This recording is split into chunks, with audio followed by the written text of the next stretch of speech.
মৃত্যু আসার আগেই আপনার পরিবারকে যেসব বিষয়ে ওসিয়ত করে যাবেন: 1. আমার মৃত্যুর সংবাদ শুনলে ইন্না লিল্লাহি ওয়া ইন্না ইলাইহি রাজিউন পড়বেন। 2. আমার মৃত্যুকে অকাল মৃত্যু বলবেন না, কারণ আমি আমার নির্ধারিত রিজিক ভোগ করে ফেলেছি।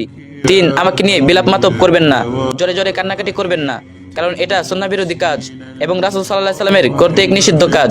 4. আমার মৃত্যুতে 40 কুলখানি মিলাদ করবেন না, কারণ এটা স্পষ্ট বিদআত। 5. যারা আমার মৃত্যুর সংবাদ শুনবেন তারা অবশ্যই আমার জানাজায় অংশগ্রহণ করার চেষ্টা করবেন। 6. আমার লাশ মাহরাম ছাড়া অন্য কাউকে দেখাবেন না। 7. আমার লাশকে সুন্দরভাবে বিশ্বস্ত মানুষ দ্বারা গোসল করানোর ব্যবস্থা করবেন। 8. লাশ দাফনে ইসলামিক রীতিনীতি অবলম্বন করবেন, সমাজের নয়। 9. আমাকে কবরস্থ করার পর কিছুক্ষণ সেখানেই থাকবেন আর পড়বেন আল্লাহুম্মা সাব্বিতহু, আল্লাহুম্মা সাব্বিতহু।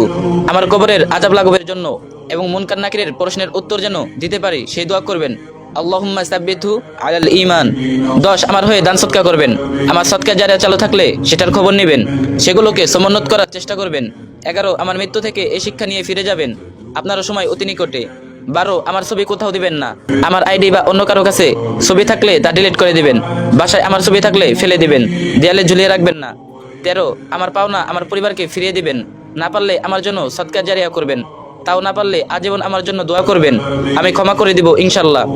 14. আপনি আমার কাছে কিছু পেয়ে থাকলে আমার জীবিত অবস্থায় আমার কাছে চেয়ে নেবেন, আর যদি মরে যাই পরিবারের কাছে চাইবেন। পরিবারের লোকদের বলবো আপনারা তাদের পাওনা দয়া করে দিয়ে দিবেন, আর পরিবার না দিলে আল্লাহর জন্য আমাকে ক্ষমা করে দিবেন, এতে আল্লাহ আপনাকেও ক্ষমা করবেন।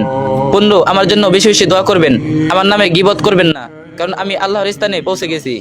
আল্লাহর কাছে আকুলতা, আল্লাহ যেন আমাদের ইমানের সহিত কালিমা উচ্চারণের মাধ্যমে শহীদে মৃত্যু দান করেন, আমিন। এই ভিডিওটি আরেকজনের সাথে শেয়ার করে মৃত্যুর কথা স্মরণ করিয়ে দেন, আর যে যত পারেন কপি লিঙ্ক করে দিন। وأعجب